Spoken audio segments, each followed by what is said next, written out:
Hello, everyone, and welcome. Thank you for joining us this evening. I hope you're settling in for our annual meeting with a cup of tea or coffee or enjoying some of the popcorn, as Tom mentioned in his announcement. With the nice weather, I hope you've been able to get out recently and visit your favorite preserve. This evening, I am joining you via the North Shore Preserve on Orcas, or well, virtually, with a photo of the shoreline in my background. We would like to acknowledge the San Juan Preservation Trust acknowledges that we reside on the ancestral lands and waters of the Coast Salish people who have called this place home since time immemorial, and we honor the inherent Aboriginal and treaty rights that have been passed down from generation to generation. This year, the San Juan Preservation Trust celebrates its 44th year. Has everyone noticed our new logo? We launched our new look last spring. I am personally quite fond of it and think it is quite striking. The most distinctive part of the new logo is the Circle of Life graphic. The graphic weaves together key parts of the natural systems that make these islands so special and worthy of the preservation work that we do together. The mission of the San Juan Preservation Trust is to conserve the natural beauty, vital ecosystems, and unique character of the San Juan Islands for future generations. Care for the lands and waters under our protection with our partners, and connect people to nature, to each other, and to the Preservation Trust. Your support of the San Juan Preservation Trust is a gift for now, but primarily it is a gift for the future.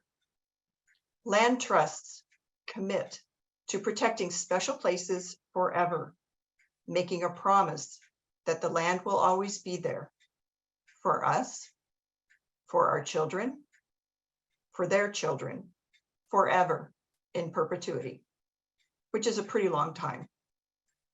Thank you for your support of the trust now and for the future. Today, we will provide an overview regarding the work that the trust has undertaken over the past year to advance our mission of conserve, care, and connect. And as a special treat, we have a presentation by Valerie Segrest on the gift of native foods. As president, I have enjoyed serving with our current board officers. Vice President Nancy Green, Treasurer Willie Bornier, and Secretary Sarah Hart. Well-deserved thanks to our officers for their service and support. And significant thanks go out to all of our current board members. They are a wonderful, fun, smart group of dedicated volunteers. There isn't enough time to acknowledge all of their efforts, but I encourage you to visit the San Juan Preservation Trust website to learn more about our current board members. It is with regrets, but with gratitude for their many years of service that we say goodbye and best wishes to some of our board members whose terms have come to an end and are retiring from our board this year. Keith Wentworth served as president, guiding us through the recent pandemic, which was no small feat. Thank you, Keith. Willie Borner served as treasurer for several years, and as we will hear later, has left the trust in good financial condition. Thank you, Willie.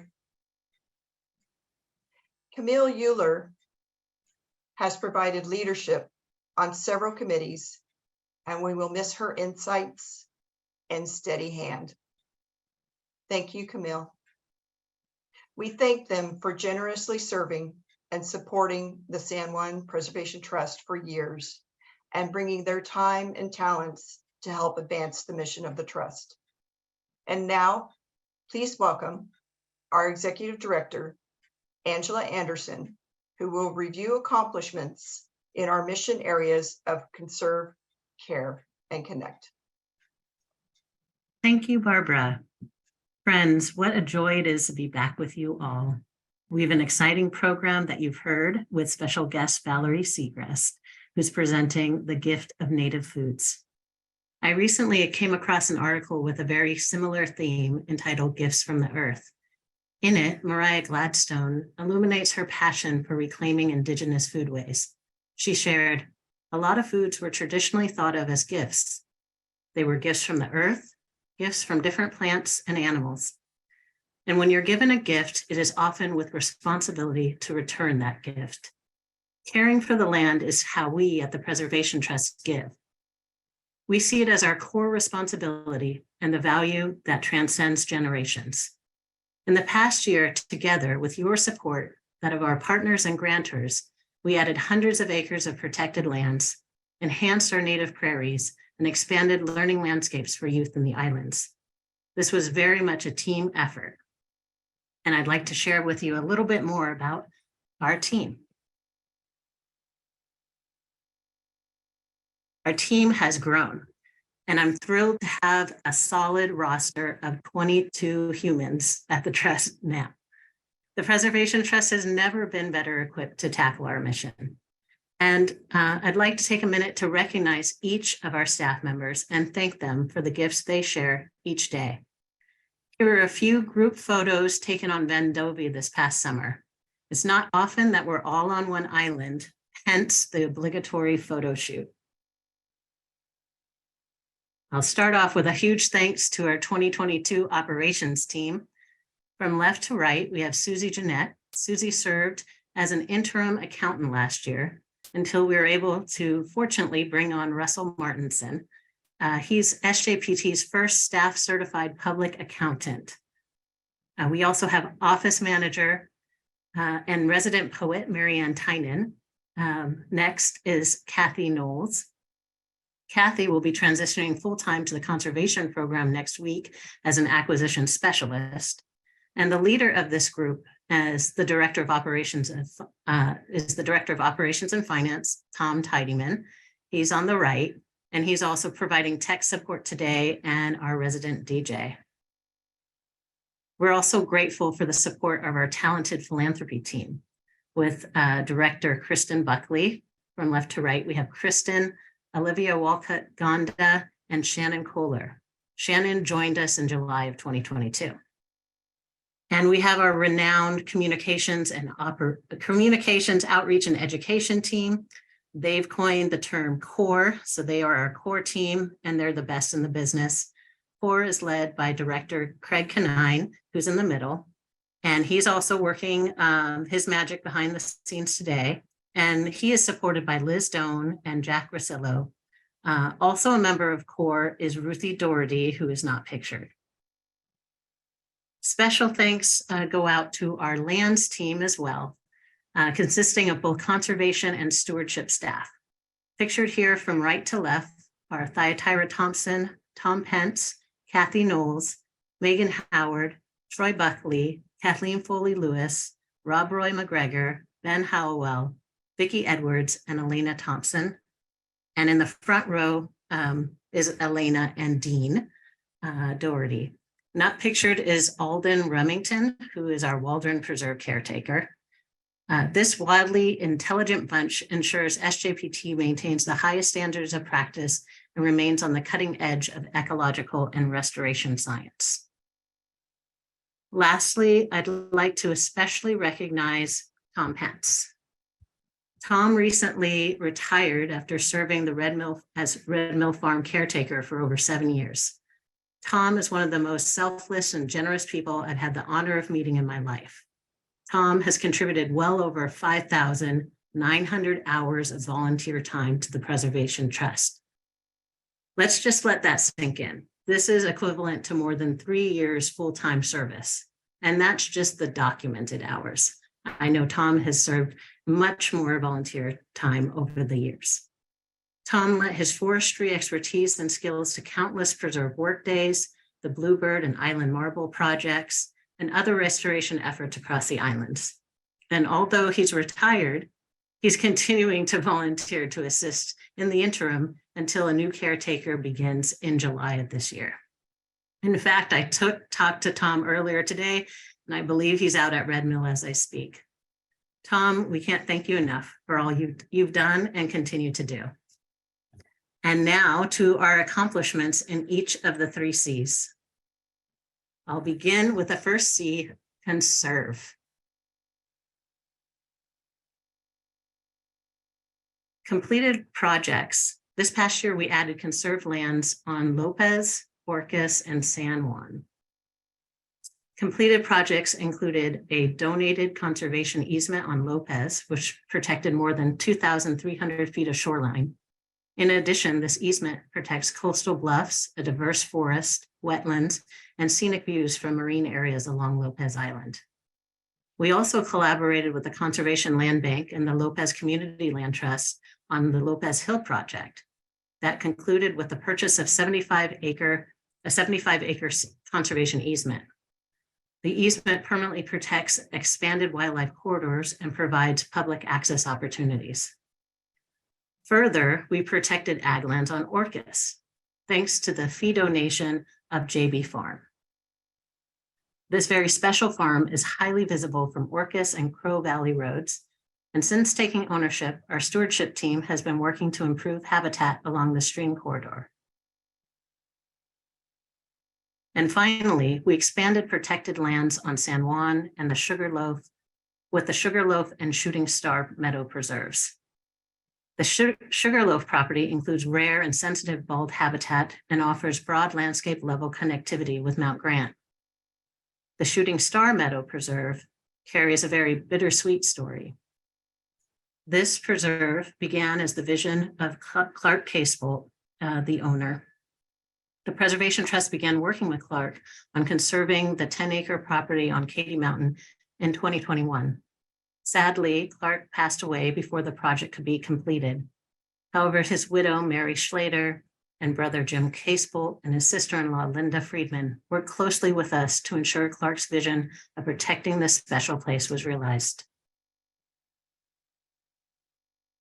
We owe a very special thanks to all the donors who contributed land and easements this past year, including our anonymous donor for the easement on the South Shore of Lopez, Jerry Leone for JB Farm, Charles Simon said, Stephanie Martin, Lynn and Rana Wilcox, Robert Edmondson, and Mary Sullivan Taylor for donating the Sugarloaf property, and Mary Schlater, Jim Casebolt, and Linda Friedman for their dedication to seeing the late Clark Casebolt's vision realized with the donation of land on Katy Mountain.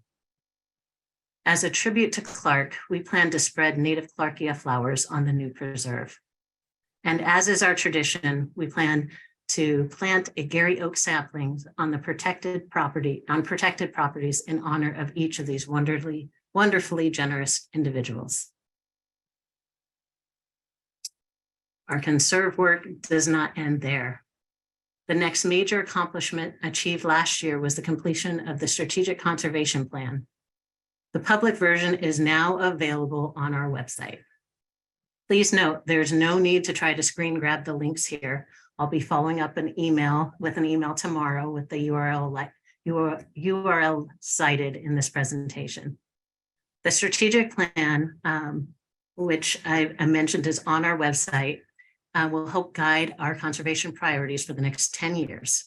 It incorporates the most up-to-date climate change data to help prioritize the most critical land to conserve.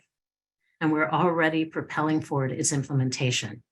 We have a number of current projects underway that rank off the charts within the new Strategic Conservation Plan.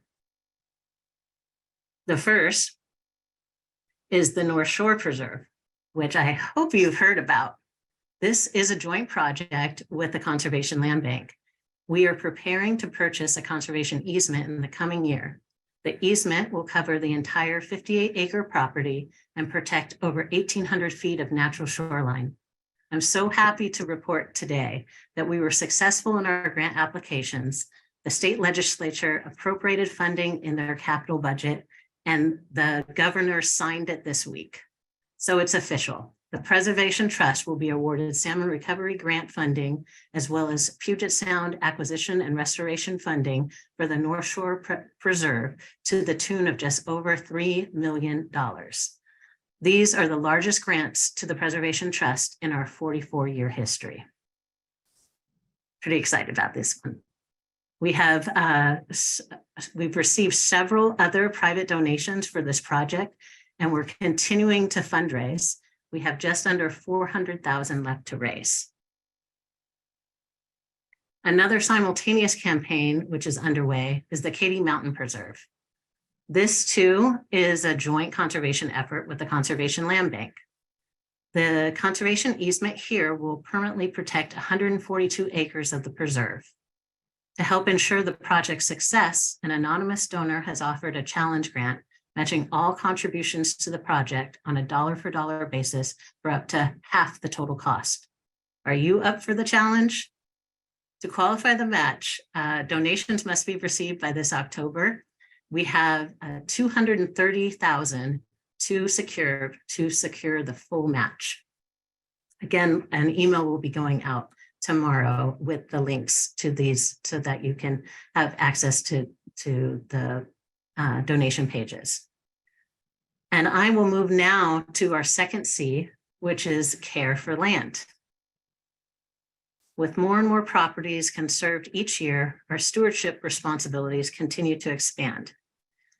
We are increasing restoration efforts on our preserves, building new partnerships, and leveraging grant opportunities, as many as we can. In collaboration with other partners, we received grant funds for prairie restoration last year. Our prairies are home to camas, shooting stars, and other wildflowers that brighten our islands each spring. Prairie ecosystems have been disappearing for more than a century, and even preserved lands are losing their native character due to invasive plants, overgrazing by deer, and the absence of fire. We're working to reverse this trend. On the Kimball Preserve on Decatur Island and the Reuben Paintbrush conservation easement on San Juan, we're testing various restoration strategies to see what works best. Then we hope to scale up the most effective techniques over a much larger area. Another care highlight is historic preservation. Sometimes our preserves come along with historic infrastructure that merit preservation. Two examples include Reef Island and the Marilyn and Fred Ellis Preserve on Shaw. Reef Island came with a Haida-influenced cedar cabin that was crafted in the late 50s by prominent artist Dudley Carter.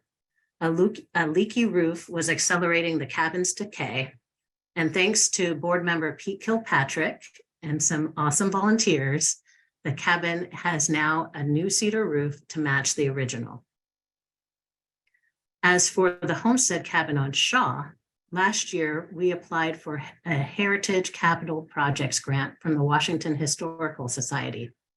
I'm very happy to share that we were awarded the grant as well, and it will help cover the cost of several much needed repairs and upgrades to the Thorold homestead log cabin. Our stewardship work would not be possible without committed volunteers, which leads me to our third C, connect. Our volunteer program continues to grow. So far this year, we've had 21 work parties, and the number of non-staff participants is up 70% compared to the same period last year.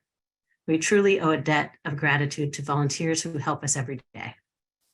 In the following video, we'd like to introduce you to one of our most active and dedicated volunteers who logged more fieldwork hours than anyone else over the past year. I'd like you to meet Kristen Toll. So Kristen, we've been having a good time working together, and we're happy to have you be our Volunteer of the Year. It's about what brought you to the San Juan Islands? So I came over here when I was about 19 years old, and I fell in love with orcas specifically at that time. I never thought I would be fortunate enough to live here, So when I moved here in 2015, it was like a dream come true. I retired in 2020, and then first thing I wanted to do was sort of give back with my time. like that. Well, when I was looking for places to volunteer, I searched for volunteer opportunities, and I was obviously focusing on being outside. And the first one that popped up for me that really just made my heart sing was the San Juan Preservation Trust, because I thought, well, there it is. It's exactly what I want to do, and it's exactly the kind of work that I want to do as well. I'd first envisioned I'd be a scientist for them. They have volunteer scientists, but I think it's actually been more rewarding to be more of a field worker, getting out into the preserves every day. That's really been more rewarding for me. Meeting the people that come here. What preserves have you been on, and what are some of your favorites and why? Most of the preserves I've been on, I've been on Orcas. I've gone to a few on San Juan Island and Lopez, but I have to say, though, Turtle Head is really my all-time favorite of all of them. I just think it's beautiful. I got to see my very first black marlin up there, and just down below, pulling up some mullen down below, got to see two of them, going in and out of a Gary Oak, because they really love the Gary Oaks for perching. And I like birds. I like birds. I come up with nicknames for the different Gary Oaks around the preserve, because every time I see them, they're important nesting for the different birds. This particular one, I call it the red-tailed hawk, because the very first red-tailed hawk I saw was actually sitting on it. And it seemed like every time I would come up the morning trail, it would always be in this tree. And it's amazing how long it takes for them to grow. I felt very proud that one of the first things I did was actually plant about 220 of these for the trust. And those trees, might be about this big around by the time I stopped volunteering. It takes a while for them to grow, which is why it's so important for us to protect them. Hello, Kristen. Hi. So good to see you out here. Yes. I wanted to present you with the Tanzikilla Golden Crowbar Award. Thank you so much. Oh, So wow. well deserved. That's awesome. You even got my nickname right. Thank you so much. Oh no, thank you. I love the work that I get to do out here. It's amazing. But this is very nice. This is spot on. Thank you. Congratulations, Kristen. Another highlight to our Connect programming this year has been the expansion of our Learning Landscapes program to Orcas Island. Since April, our education coordinator, Liz Doan, has helped provide outdoor education experiences on protected lands for well over 100 first through fifth graders. We'd like to recognize the Dean Witter Foundation for providing essential grant support to this program. And speaking of education, I'd like to now introduce the chair of the Scholarship Committee, Michael Popney, who will present this year's Climate Leadership Scholars. Michael. Angela, thanks for that wonderful presentation and sharing the amazing work that your team has completed with the support of our membership over this year. It's truly impressive. Good evening. Thanks very much for joining us tonight. I have the pleasure of introducing our Climate Leadership Scholars for 2023. This is the 4th year of our program. Recognizing that climate change is altering the islands and waters that the Preservation Trust protects, our board of directors established a Climate Leadership Scholarship Program for seniors graduating from island high schools or doing a homeschooled alternative. These scholarships are intended to recognize and encourage young members of our community who are leading the way toward a more hopeful climate future for all of us. 2 $4,000 college scholarships have been funded for 2023. Out of an impressive field of applicants, the selection committee has chosen Justin Kirsch Deer and Rowan Ontages de Groot. both from Orcas Island High School. We would like you to meet our scholarship winners. The short video, please.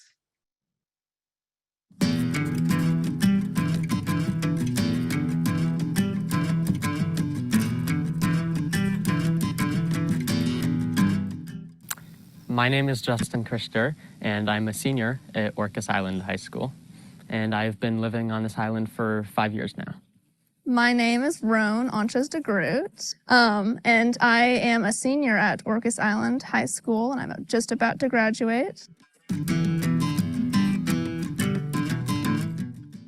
So it all started back in my freshman year is when I really kind of figured out I wanted to be a climate leader. It started when I applied to the Kuyat Youth Steward at Indian Island for the summer. So for 2 years, 2 summers, I was a steward at Indian Island.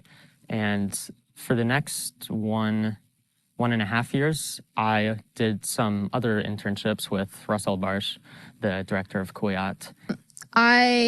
I decided to intern with Kuyat because I really just wanted to look into not only just try to do conservation work or something along those lines, but look at more the like scientific aspect of it, maybe like lab work.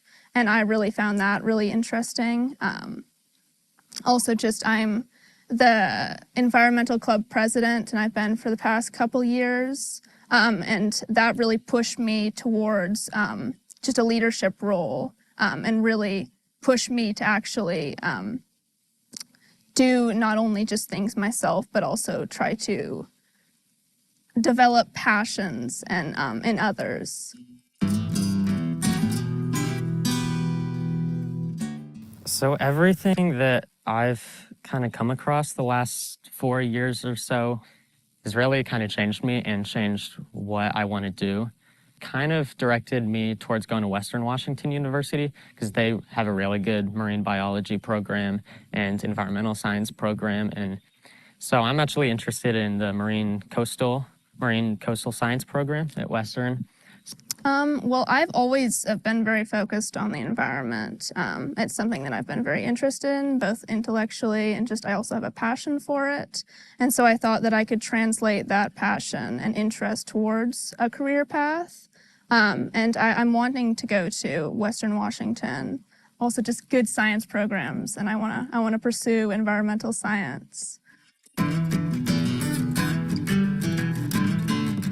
I'm just so incredibly lucky and honored to be chosen by the San Juan Preservation Trust to be the recipient of this great scholarship. And I know this is just going to help me in my future and give me a greater chance at pursuing something I love in college and as a career. I want to say thank you. I think that it's the scholarship itself gives a lot of people that extra push, and also just really it emphasizes the environmental leadership aspect, and I think that's something that needs to be rewarded, as well as just I think that people need to be pushed towards those certain avenues, and I think the scholarship's a good way of doing that. So I just want to say thank you, and it means a lot.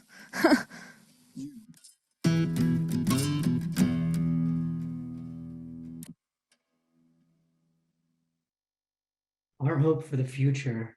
I'm very impressed. Justin and Rowan, all of our members are wishing you both a very successful college career. I'd like to end with a request to our members to help us grow the successful program for 2024. Information on how to provide financial support will be in a follow-up email after this meeting. Thanks so much for considering support of this program. It's to me, it's one of the really nice things that the Trust has focused on. Now I'd like to pass off to Kristen Buckley, our Director of Philanthropy. Good night, all.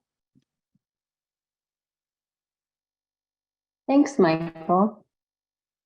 It's such an inspiration to hear about the scholarship recipients' plans. I really appreciate seeing that.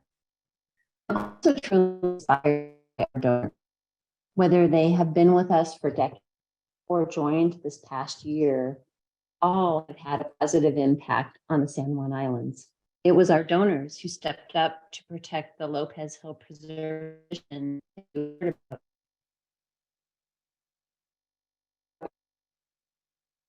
Volunteers and who ensure that the islands will be protected and cared for generations to come.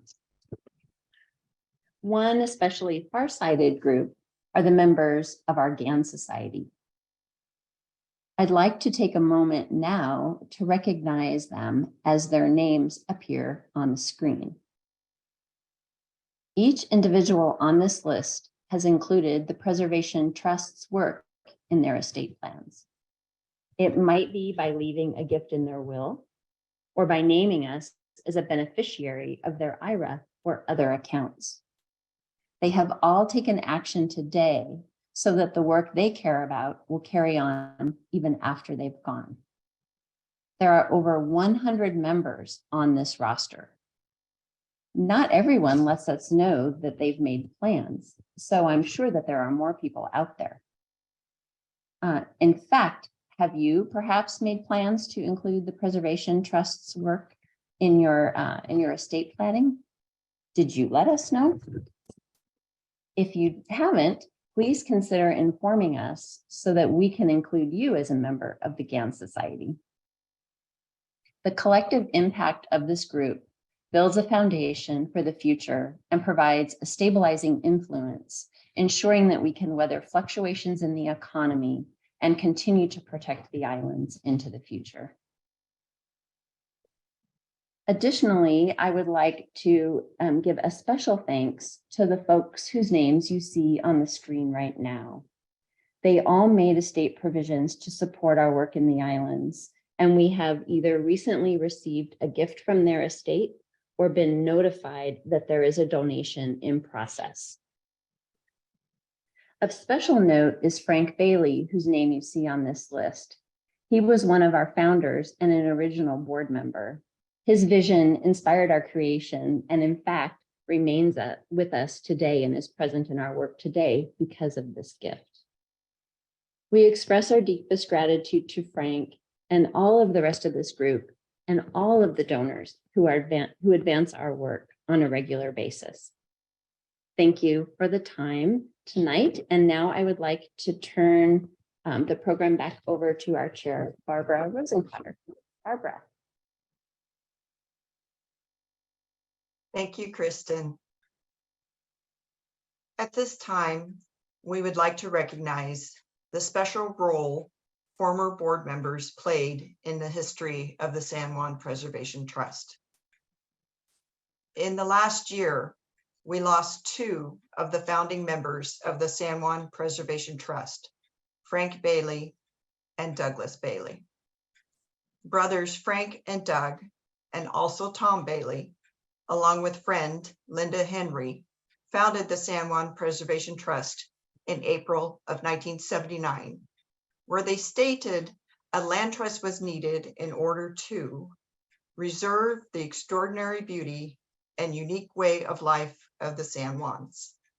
As former executive director Tim Seifert noted, this loose band of Orcas Islanders without any conservation experience had a lot of guts to think they could make this work. And here we are 44 years later. It is humbling, and we thank the Bailey brothers for their foresight. A truly amazing legacy and gift that will live on in perpetuity. Jonathan White was a San Juan Preservation Trust board member from 2003 to 2009. Jonathan was instrumental in the campaign to save Turtleback Mountain, including the huge fundraising event he organized. The Turtleback campaign noted that this was one of the most significant and vulnerable properties in the San Juan Islands, and it was urgent that the beautiful landscape, which is visible throughout the islands, be saved. The San Juan Preservation Trust spearheaded the campaign, having only 3 months to raise funds, which far exceeded any previous undertaking. The Turtleback campaign changed everything by demonstrating that support could be obtained for large acquisitions. We thank Jonathan for his leadership and efforts on the San Juan Preservation Trust Board during such a transformational time at the Trust. His gift of service also lives on. These individuals contributed to the initiation and transformation of the San Juan Preservation Trust. We are eternally grateful for their dedication, foresight, and leadership. And now we are returning to reporting on the work of the Trust with our treasurer, Willie Borner, who will provide a financial review. Thank you, Barbara. Good evening, everyone. As a treasurer, it is my pleasure to present to you the financial results for the past year, 2022, and for comparison, also the results for 21 and 20. Overall, I'm proud to say that the Preservation Trust continues to be in a very stable condition financially. The numbers for 2022 will be audited in the coming month as part of our annual financial audit process. The 2021 year was audited by Clark Nuber. First slide. That shows you the balance sheet showing the financial position. Cash on hand and assets continue to be strong with over 4 million in cash and cash equivalents. The long-term investment adjustment adjusted down to the volatility of the market last year, as you all know. Compare that with the increase in 20 and 21, and you have to remember that the Preservation Trust is here for the long term, and so are its investments. The increase of conservation land, as shown here, increased the total assets to over 64 million last year.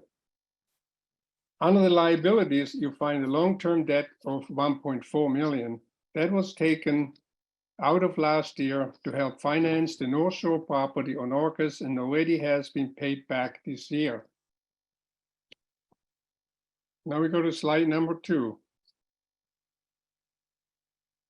This is the income statement showing the financial activities during the year. 2020 and 21 were strong fundraising years, whereas 2022 came in somewhat lower. Additionally, 2020 and 21 saw generous bequests from GAN Society members, which have allowed the Preservation Trust to expand operations and its mission across the islands. Investment income took a hit in 2022 as opposed to the growth we saw in 2020 and 21, as many of you are aware with your own investments. The Preservation Trust expenses have grown over the past 3 years to keep up with the demand of conservation projects. I'll talk more on that in the following slides. These are the pie charts for revenue and expenses, shown in the breakdown.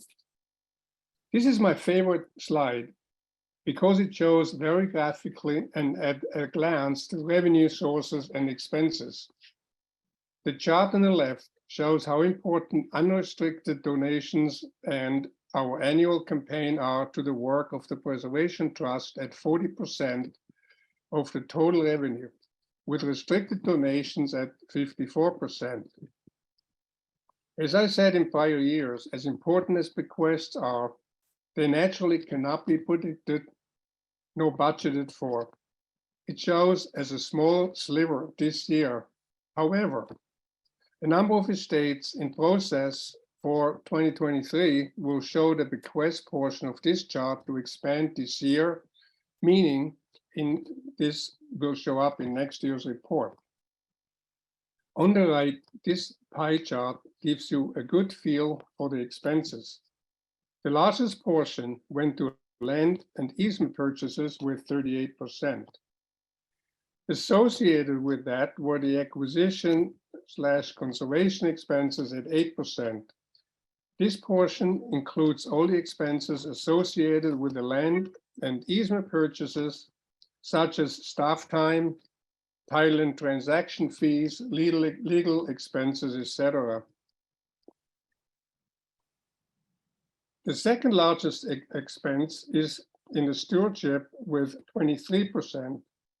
As Angela mentioned prior, land holdings and conservation easements grow, so does the ever so important work of stewardship to care for it all.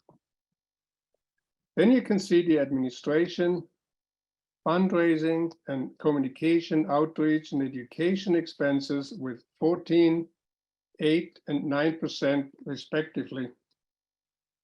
That concludes my presentation of the financial picture. I'm again proud to say that the San Juan Preservation Trust continues to be in a strong financial position, enabling us to tackle the tasks waiting ahead of us. Thank you all very much for your continued participation and support. Last but not least, I want to thank Tom Tiedemann, Russell Martinson, and Marianne Tynan for all the great effort and work they have put into keeping finance, accounting, and reporting in great shape. Thank you all. And now, please welcome Joanne Otto, our chair of the Nominating and Governance Committee. Here we go, Joanne. Thank you. Thank you, Willie. I also extend my welcome to our members.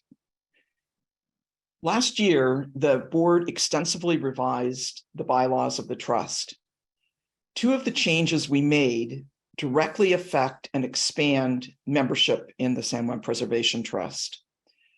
First, people who donate time and effort to the trust, for example, by volunteering in a work party on a preserve, are now offered membership in the trust. Previously, only people who made financial contributions were members. Second, donors of land for conservation, for example, a conservation easement on their property, are now offered lifetime membership in the trust. The individuals in these two categories are now entitled to vote in the election of new directors and were sent ballots this year. In this year's election, there were 7 candidates for board of director. I'm pleased to announce that all of them received overwhelmingly positive yes votes for election. The 4 incumbents who were re-elected are David Duggins from San Juan Island, Charles Givens from Lopez, Nancy Green from Lopez, and Mary Miller from Orcas. Let me briefly introduce the new candidates who were elected to the board of directors. Eric Beckman is a certified public accountant and has served as a board member for both corporate and nonprofit organizations. Eric lives on Lopez. Some of you may have met him at the Beecher Preserve, where he has served as a preserve steward for the last few years. John Howell specializes in group facilitation and mediation, project management, strategic planning, and community outreach. He also has extensive experience as a board member of other nonprofits, including the Land Trust Forterra and the Burke Museum. John splits his time between San Juan Island and Seattle. Mark Johnson is an attorney with extensive experience in land use law and the conservation of property. He also brings a wealth of knowledge about land conservation from his work with King County and the Cascade Land Conservancy. Mark splits his time between Orcas and Seattle. We welcome these 3 individuals to the board and look forward to working with them to advance the mission of the trust. And that concludes the business part of our agenda. And so now we can get to turn to the fun and educational part of our program. It is my pleasure to introduce Valerie Segrest, our guest speaker. Valerie is a member of the Muckleshoot tribe. She is a co-founder of Tahoma Peak Solutions, which is a consulting firm led by Indigenous women. Tahoma Peak Solutions specializes in cultural education, communication through a Native lens, and organizing systems that focus on Native foods. Valerie takes special interest in working with Indigenous people to help them develop sustainable, culturally relevant food systems. She has co-authored several books on the subject, and it will be the focus of her talk tonight, which is entitled The Gift of Native Foods. Before I turn the floor over to Valerie, I want to announce that we hope to have time for a few questions at the end of Valerie's presentation. You can enter your questions via the Q&A button or Q&A tab at the bottom of your screen. And now, Valerie will discuss the gift of native foods. Valerie? Thank you, and thank you all for having me. I'm so excited to be with all of you this evening and to talk about my very favorite thing, native foods. Well, food in general makes me excited. But a quick introduction, my name is Valerie Segrest. I'm a member of the Muckleshoot tribe. I come from the Wilbur and Purcell families, which involve Snoqualmie, Swinomish, Suquamish, and Muckleshoot. On my mom's side and on my grandfather's side, I'm Assiniboine and Gros Ventre from Montana. But I live here in the Muckleshoot territory and am tuning in from the reservation tonight to speak to all of you. My background is in nutrition. I'm actually a nutritionist and an herbalist who specializes in traditional foods and medicines. And when I was finishing up my degree in 2009 from Bastyr University, I was really struggling with the idea of coming back home to work in my community and counseling people on a diet, my people on a diet that I knew they had a hard time accessing. And so I chose to focus my practice in nutrition at a community level, helping to support initiatives in my community to overcome the barriers and challenges to accessing our traditional foods. That really took a community-based approach. That really took a lot of research and a lot of sitting time with elders and food knowledge keepers, youth administrators, anybody who had talked to me about food. We sat down and collectively built out a strategy to strengthen what we call food sovereignty in our community. And food sovereignty is a term that was coined by La Via Campesina in the early 1990s, which is really about the inherent right of a community of people to define their own diet. And by defining our diet, we shape our food system. And there are lots of implications that come with that. It's sort of like a method of getting to a place of, our goals and dreams in how we want to see a food system that's going to be feeding people in the future. And I think this is really relevant for the work that the San Juan Preservation Trust does, because the islands are some of the richest foodscapes that we know. And we're this sort of, trading hotspot for so many tribal communities in the Puget Sound region or within the Salish Sea.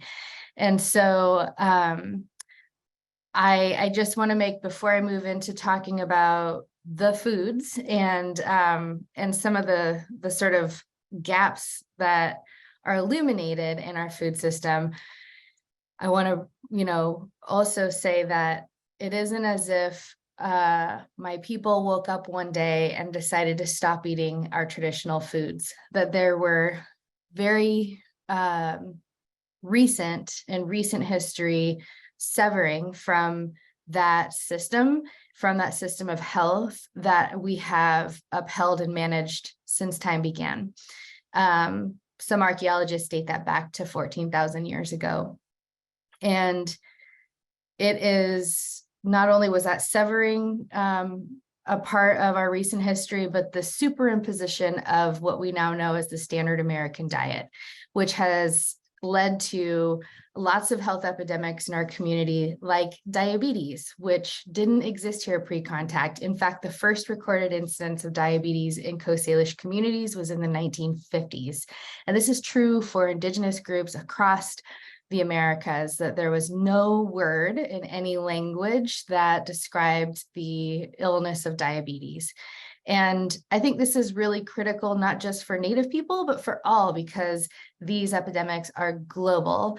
And when we can get things right in our community and go back to a way in which we can honor and regain a relationship with our food, we can really change the health, not just in our communities, but globally.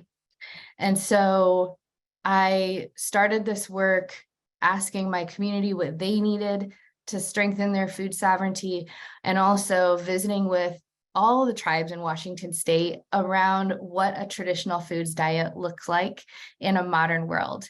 And I'm going to go through some of that tonight and tie in the beautiful gifts of the Northwest Native foods. The first thing to remember, our food is a gift. This is something that elders would always press me to remember, that our foods are more than just resources or commodities to be extracted from the land, that they're our true wealth. And having access to Native foods, along with the knowledge of how to gather, prepare, and serve them, is our wealth. Our values and our food traditions are a living legacy that links us to the past and the present and the future generations.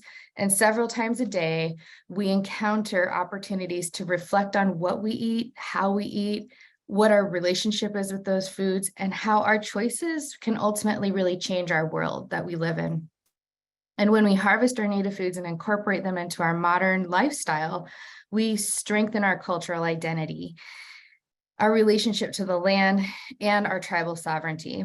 It will take really all of us to feed the next 7 generations. And I don't see the narrative and the work of the good food movement and Native food sovereignty efforts as separate. We're all saying the same things. And as we all work together to do the work that San Juan Preservation Trust does of making sure that these beautiful foodscapes are here as our legacy for the future, the success or failure of that really depends on how well we involve old world knowledge. And for this region, it would be the tribal communities that are here who carry deep traditional ecological knowledge. And I'm going to get into some of that tonight as well. But I just think about our standard American culinary scene, and it's just sort of, we're busy. We're often eating alone in a car from point A to point B, and food is what really connects us to one another, to our culture, to our community, and to the land. And these are all, I'm just so struck all the time about the connection between those things, and how we have an opportunity to really build social fabric through food, and how can we continue to do that always. So what are Native foods of the Salish Sea? We have foods from the water, like fish, salmon, trout, lingcod, all the cold water fish, fish roe, seafoods, seaweed, shellfish, clams, mussels, oysters, oh my gosh, crab, prawns. I hope you all ate before you went to this thing tonight, or maybe you're eating now so you're not getting hungry, but these things make me hungry. Animal foods from the land, large animals like elk, deer, moose, sheep, caribou, bear, and small animals like beaver, squirrel, rabbit, birds and eggs, like grouse, duck, geese. There are so many foods here. And that's, now we're getting into the plants that are above the ground: berries, flowers, tree bark, plum and crab apples, spruce or fir tips, which are out right now, greens, nuts, seeds, mushrooms, plants below the ground like roots, camas, chocolate lily bulb, wapato, spring beauty, bitterroot, mountain potato, and so many other underground plant parts. This is really put in here to say, when I first started doing this work, I worked with the Burke Museum and a team of people who were investigating on a project called the Traditional Foods of the Puget Sound. And I think if you Google that, the report still comes up. But it began with elders who sat on the advisory board and were reviewing an archaeological database that the Burke Museum archaeologists Peter Lape and Bob Copperell at the time had compiled of all of the foods that they were finding in these shell middens. And the database was consisted of over 300 different kinds of foods that were eaten here pre-contact, that were somehow magically preserved in these shell middens. What a gift. Again, food is a gift. That were capturing a story of a really diverse food ecosystem that also involved people managing those ecosystems. And so one of the food principles that we help that we talk about to help support people in their pursuit in trying to eat, like their ancestors did, is to gather more wild foods. And that there is this store right outside your door. This is something elders would tell me all the time, how important our foods are, that they're our greatest teachers, that they help to shape our culture and define and make it look the way it is. The way we practice everything is all about our foods, and that they're our greatest teachers, and that they're waiting for us right outside the door. They're just waiting for us to go out there and to get to know them. And so gathering wild foods doesn't mean also we're going to get into ethical harvesting, but it doesn't mean going out and taking everything and figuring out some, business model out of it. It really means having the opportunity to be involved in a transformational experience with your food versus the very transactional experience that we get nowadays, where we go to the grocery store and we buy that blueberry and we give the guy, the lady some money, and then we go home and we eat the thing, versus planning like an outdoor, adventure where we're getting to know our foods, where we're engaging and using all of our senses to be present in that moment, harvest that food, bring it back. Maybe we're harvesting huckleberries or something. We bring that back to our community, share it with someone who didn't have the ability to get out there, like maybe you have. And all of a sudden you're part of being a citizen. You're part of a transformational process that connects you with the most human thing that we can do, which is getting to know our foods and where they come from and how they grow. This connects us with our place. It attunes us to the seasons that we're in because we're following what's ripening right now. I'm seeing, we'll get into the spring foods that are out right now. But in this picture in the lower left, you've got a whole plate full of berries. This was just one quick trip outside. And look at that. You've got salmonberry, wild raspberries, you've got blackberries, thimbleberries, wild strawberries. In the center, we have nettles, which has just passed our spring nettle season, thanks to this 90-degree heat wave, which I'm being a total baby about, by the way. But nettles are one of the most prolific spring greens and help to sort of wake us up, out of our winter slumber, to help fortify and build stamina in our bodies so that we can have the strength to live out all of the dreams that we've been wishing for ourselves in our winter slumber. They help connect us to that season. And that is a gift. That's a gift of our foods. I also want to take a moment to mention cultural ecosystems, which is this sort of hot new buzzword that talks about how, our ecosystems are not just, we're kind of taught to observe and study those ecosystems and all of the parts within them. But humans are also inextricably intertwined with our ecosystems. And there are specific cultural ecosystems like camas prairies and huckleberry meadows and food forests and shellfish gardens that Coast Salish people have manifested and cultivated for thousands of years. Those techniques of cultivating those lands look very similar to how you might maintain a garden, just like Mr. McGregor's garden. And so without that, we know that this is a critical piece of maintaining our habitat, because without human intervention, camas prairies would have been swallowed up by lowland succession forests thousands of years ago. Huckleberry meadows would have dwindled.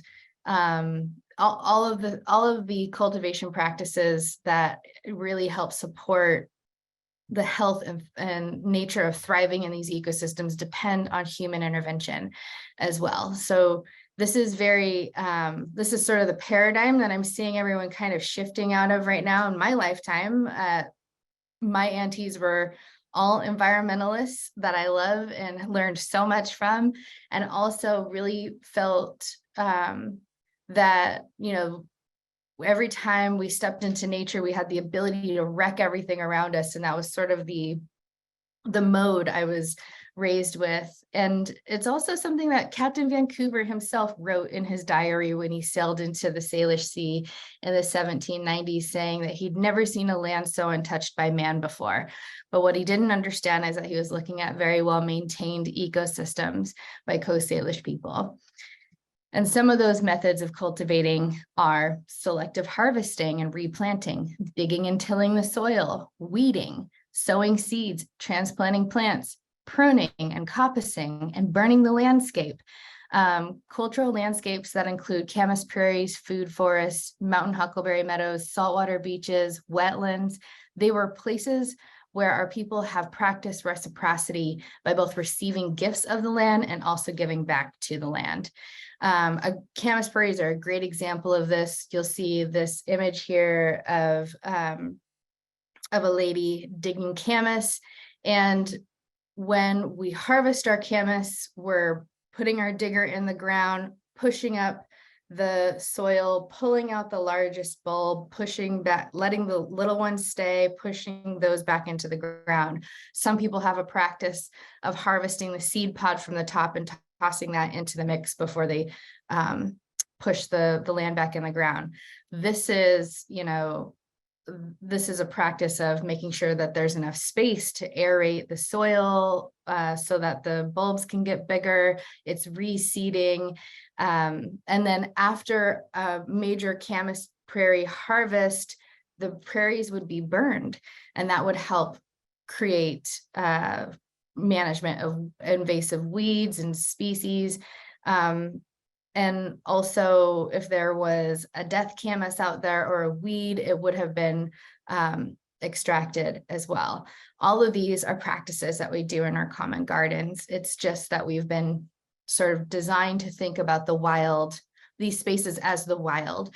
And wilderness is defined as, untamed, unmanaged, uninhabitable lands. That was a paradigm that was really pushed into the psyche of people trying to swallow up the Northwest Territory so that we could encourage manifest destiny in this country and make sure that it was American soil.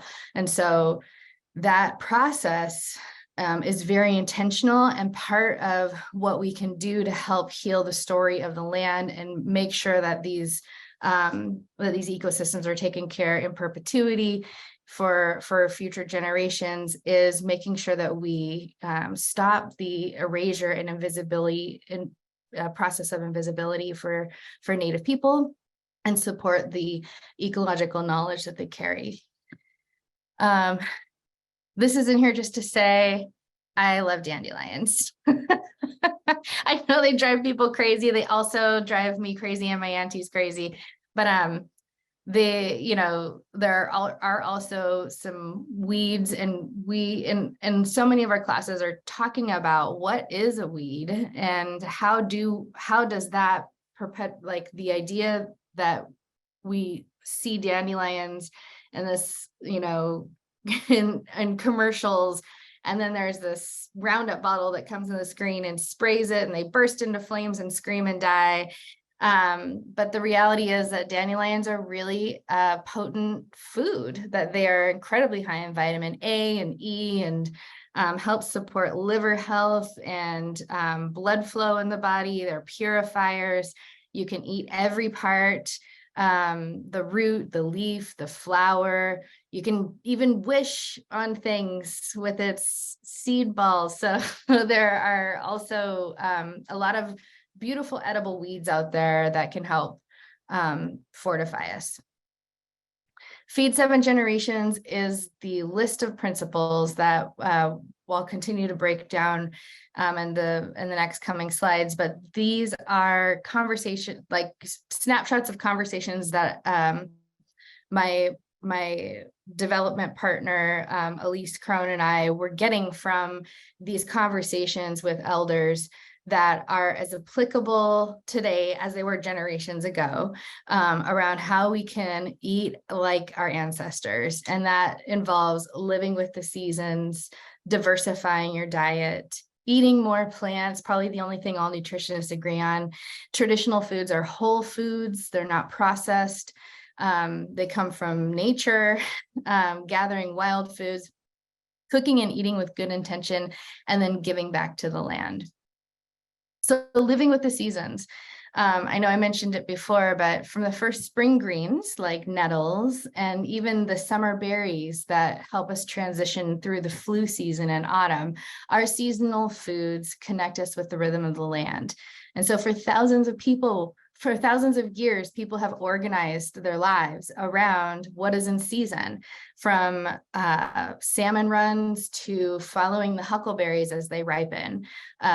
We have over a dozen varieties of huckleberries here in the Northwest, and people would follow them as they would ripen up from the seashore all the way up to the mountaintops. And when we eat this way, we're receiving the peak nutrients of those foods. All the vitality is in, right now I'm looking at, well, it's just about over, but dandelion flowers, all the vitality of the plant is pushing through and surging through the flowers. They're going to be going to seed, and now I'm going to start looking at harvesting the leaf and drying it out for tea, because the vitality is going to be holding in the leaf of the dandelion. And so when we follow the vitality of the plant, we also are able to capture those peak nutrients that help keep us healthy all year long. And that there are also some like social emotional things that happen to us with the seasons. We actually have a podcast called Live with the Seasons, and we're interviewing elders from around, and knowledge keepers really from around the area that help support the sort of teachings of the season. And I know it doesn't feel like spring right now, but our spring episode, we interview Charlene Christ from the Squaxin Island tribe, and she's talking about how spring is really like the cycles of life are in our face, and that we would do really well with accepting the cycles of life for the gift that they are. So when we're young infants and we feel really curious about things and so amazed with the world, to, moving into being a young person who is feeling more energy and bravery, and the call to courage, to an older adult who is carrying responsibility and really manifesting their gifts at that time, to an elder who is also charged with sharing their knowledge and supporting and mentoring people. Like all of those cycles of life, every single one of them is valuable. And our plants teach us that, our foods remind us of that, and the seasons command it all. And so getting more attuned with the seasons is really critical to helping to support the good nutrition that we all need. And that can manifest also in supporting mental health.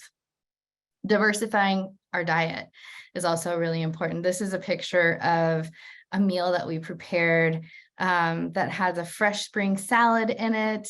It's filled with beautiful, healthy fats. We've got avocados. That is avocados, wild berries, there's salmonberry and strawberry in there. There's some salmon, some smoked salmon, and then those biscuits in the background are actually dandelion drop biscuits, where we've taken dandelion petals and mixed them into a basic drop biscuit recipe and served it up. This meal in its entirety met all the recommended daily allowances. It's for the entire day because it's so nutrient dense, and you just don't need a whole lot because our wild foods, our native foods are really nutrient dense. This is to remind us that most Americans only eat between 12 and 20 foods on a regular basis, and this really limits our consumption of minerals and vitamins. In fact, in recent NHANES studies, we're seeing that most Americans are not getting their daily recommended allowance or needs of calcium, magnesium, iron, potassium, phosphorus, all the things our body uses to build blood and prevent nutrition-related diseases like diabetes and heart disease and all the inflammatory diseases. And it turns out if you were to go to the USDA database and type in foods highest in zinc or iron, every single time it's a food that's from here. That's, well, not just from the Northwest, but is a native food from North America. It is our remedy. And so making sure that when we're eating seasonally, we're also getting a diverse amount of nourishment and easily eating more than 20 foods in a year. This is a really, I don't know if it's showing up for you this way, but it's kind of shaky on my computer. This is a really fun chart because I'm a nutritionist geek. I have to tell you about it, but there's a lot of numbers here. So I'm just going to break down for you really quickly. The calcium line, let's look at that. The RDA is the recommended daily allowance. This is what the USDA guidelines tell us. We need 800 milligrams of calcium a day. If we are eating 1 cup of spinach, you're getting 100 milligrams, give or take. If you're eating 1 cup of nettles, you're getting 2,900 milligrams of calcium in that 1 cup. Dandelions, even more. Chickweed, even more. So our native foods, our weeds are actually way more nutrient dense than spinach and kale, even though I think kale is delicious. That's a lot of greens that you have to eat in comparison to just bellying up to a cup of nettles or dandelion leaves. And so just a fun little game that we like to play with people about just to drive home this whole thing. I usually would say, put it in the chat, and you can if you want. I just don't know how to open up my chat right now. But 10 small steamed clams have the same amount of iron as 44 hot dogs, which is kind of gross to eat that many hot dogs. But just a small amount of these foods have, with like very minimum calories in comparison to our standard American diet. And we like to remind people that it's important to try a new food at least 6 times before you decide whether or not you like it. This is a teaching from Subier, or Bruce Miller from Skokomish, who's passed away, but he's the shoulders that I stand on in this work, but that our taste buds aren't used to some of these things. And so you have to give your body a chance to get to know these new flavors, and that over time you'll develop a relationship with that food. And even starting the relationship first will help you succeed in wanting to eat more and more of it. Nowadays, I just sort of crave, like when the season is happening, like I just can't wait for nettles to come out because it's the thing that's going to I've been missing it, all year long. This is also the thing I said that most nutritionists agree on. True. Eating more plants is going to help us maintain a healthy weight and prevent chronic disease, and including heart disease, diabetes, and cancers. But eating more plants also reduces climate change and environmental destruction. And those are just rabbit holes that we can go down. But This is a whole picture of all the spring foods that are like out right now. They're sort of at their tail end because of this heat wave, but we've got fiddleheads in the far left corner up here. We have spiny wood fern, ostrich fern, and lady fern are all edible fiddlehead ferns. And they're all unfurling like at this crazy rate right now. Dandelions, we've got the flowers. I forgot to mention dandelion buds, like before they burst open into flowers, those can also be harvested. And I actually just harvest them and throw them in my pickle jar and have dandelion capers, which are high in vitamin A and E. On the left here, we've got nettles, nettle leaf. Fresh spring nettles are a great food. When they get a little bit taller, like right now, you can harvest them for tea. And 1 cup of nettle tea is a calcium supplement. So 300 milligrams of calcium in 1 cup of nettle tea, except you don't have to worry if it's a chalk or actually calcium or not. And your body doesn't have to actually work hard to absorb it because water is the universal solvent. So you drink that cup of tea and you get instantly all of the medicinal and mineral rich benefits that nettle has to offer. Right here we have maple blossoms, which are happening right now at my house. I have a beautiful maple tree and we like to harvest these, and sometimes they make a simple syrup out of them and they sort of taste like cream soda. Or you can make a maple blossom fritter. You can put them in your waffles and pancakes and people will think you're super fancy, but they are high in that, they kind of have the sap in them from the tree at the time. So they've got that little hit of immune building, like zinc and stuff in it. And then we have sorrel over here, which tastes like green apple skin.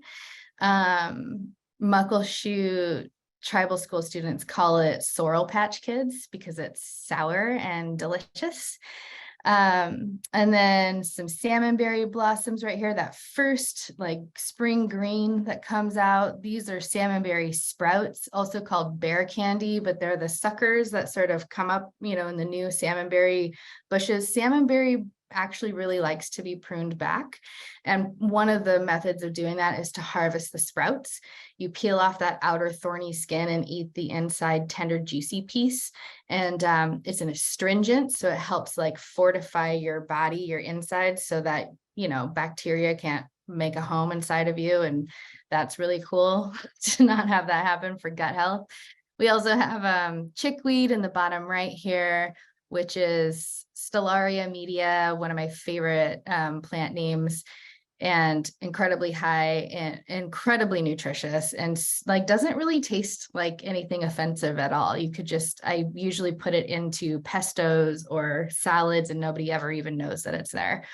On the bottom, we have sweet violets that those are native plants to here, and just 3 of these violet leaves have the same amount of vitamin C as an entire orange does. So they're also, again, very incredibly nutrient dense. And then over here we have, this is the false dandelion leaf, which is also edible, but not super delicious. Just a reminder, 1 cup of nettles is equivalent to 4.5 heads of lettuce in the calcium department. That's a lot of iceberg lettuce. And that 1 cup of berries is equivalent to 72 granola bars if we're talking about vitamin C. Traditional foods are whole foods.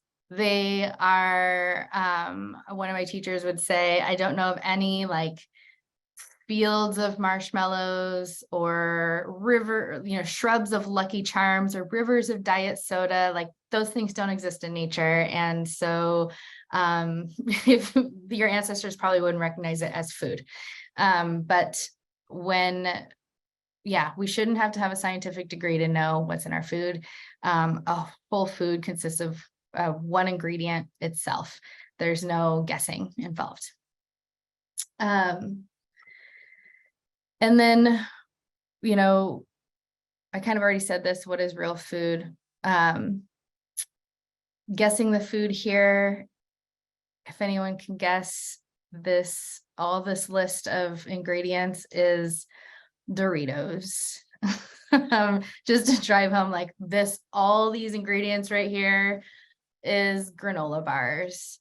And so instead of that, trying this, which is, a delicious snack mix that you can do one for the Northwest pretty easily with hazelnuts and dried blueberries or dried cranberries. Even you could add some pumpkin seeds and sunflower seeds in there, or make a pemmican jerky with salmon. This is my friend Vanessa who's making one with salmon, some hazelnut butter, and sweetening it a little bit with honey.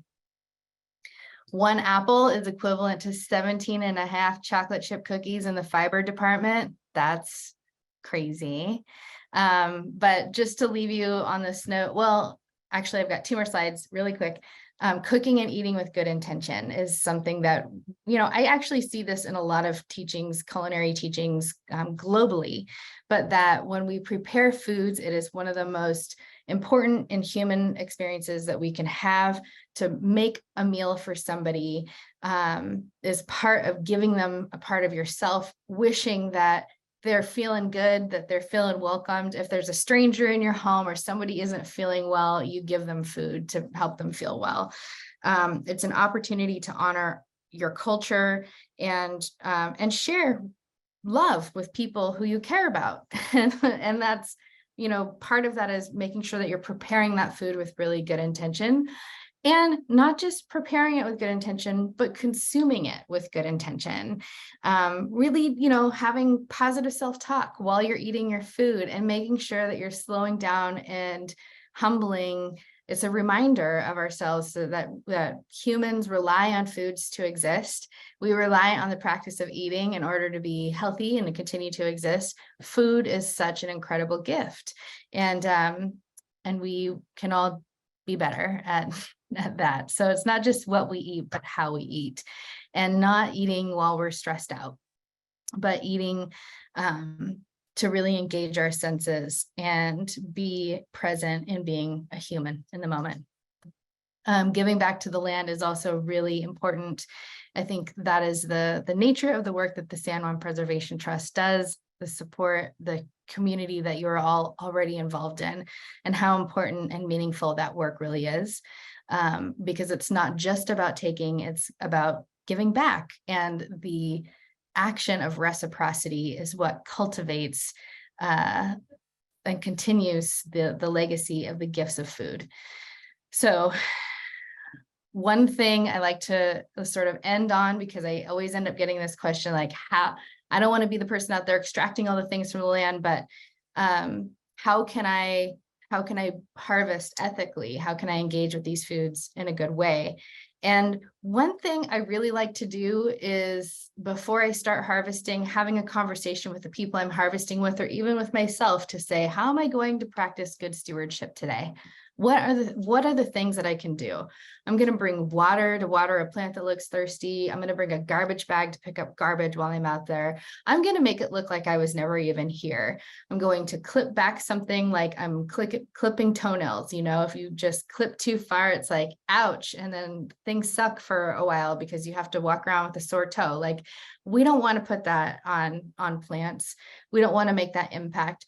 But also considering, sometimes I get out there and I get really excited about harvesting nettles, and then I go home and it may have taken me an hour to harvest nettles, but it might have taken me like 6 hours to process them. So the time management piece and the responsibility that you're taking on to maintain the harvest and make sure that it is put away and stored properly.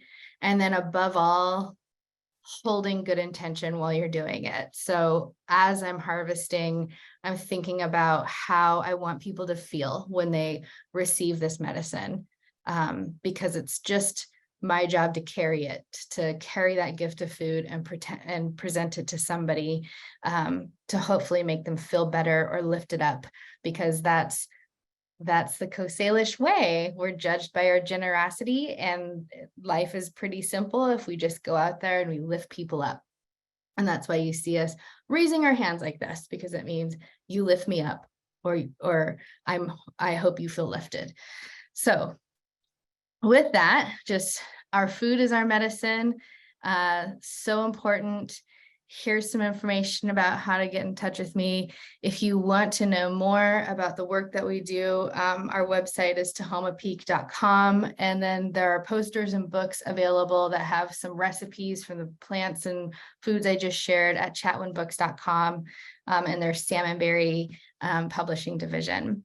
And I probably talked too long, but I'm willing to stick around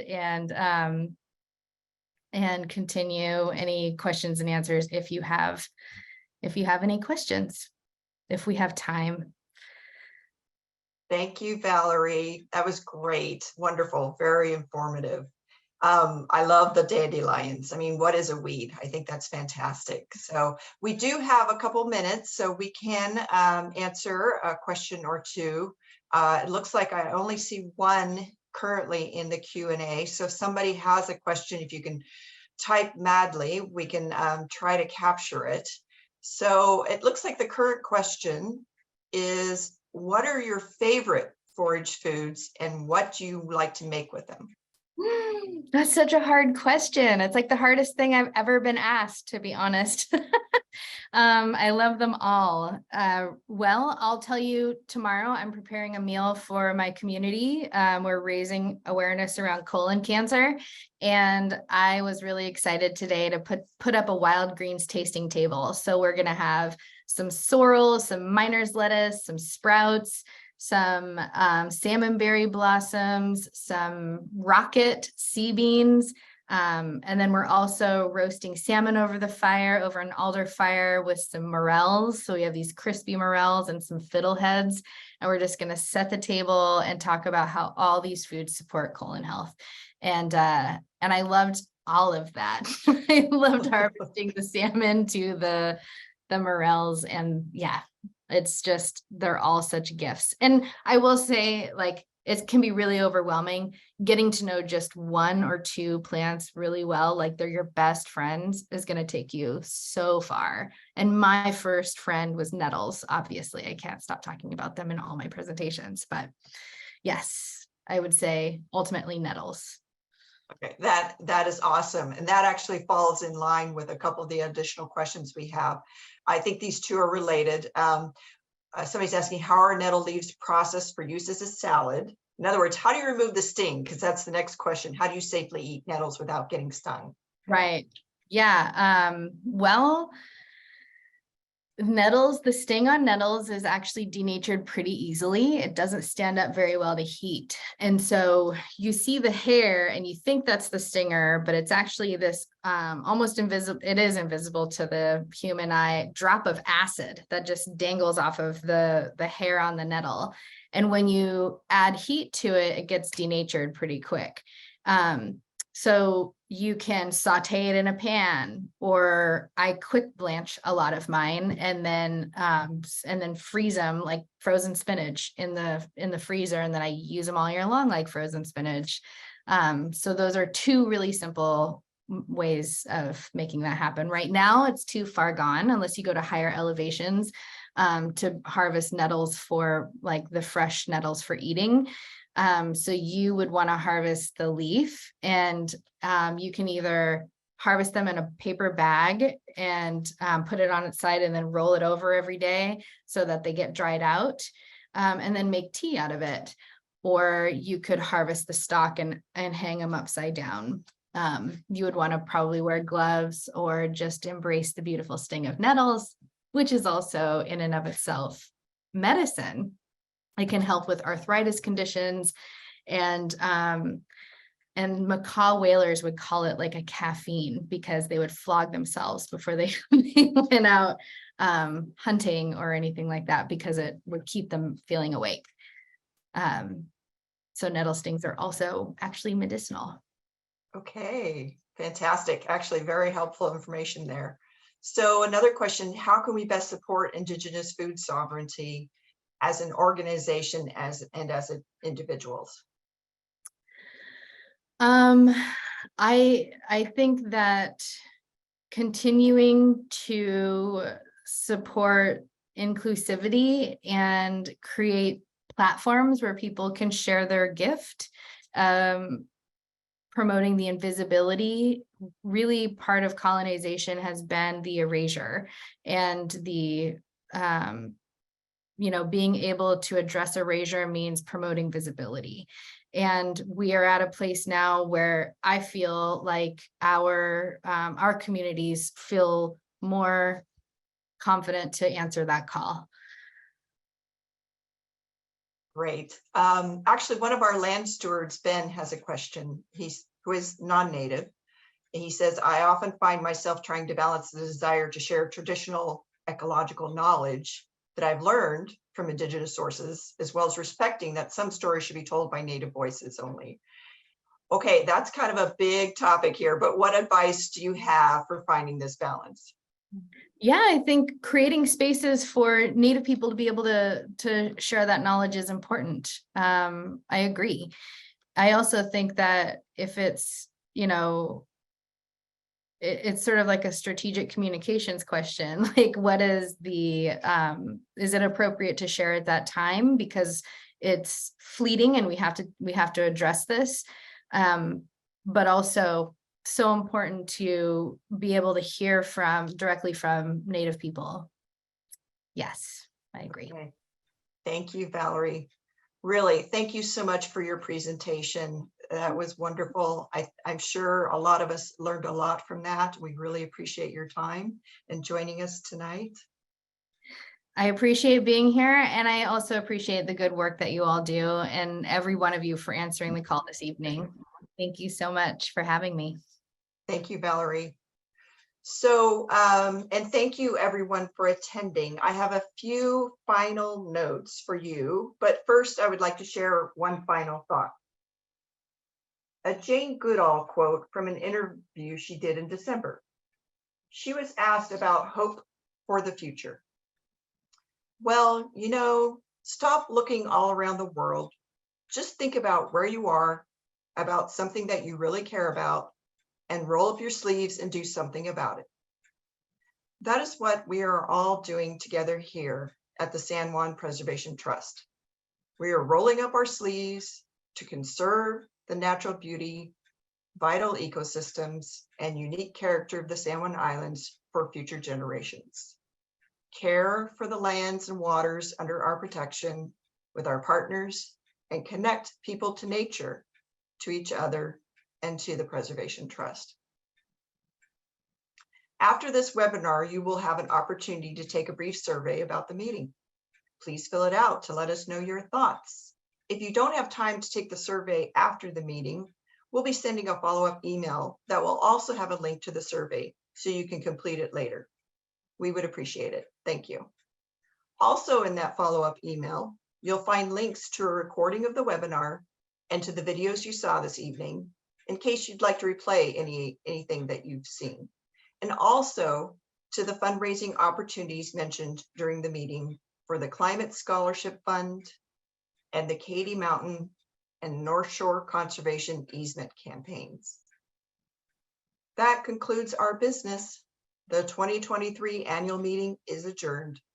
Thank you again and have a great evening.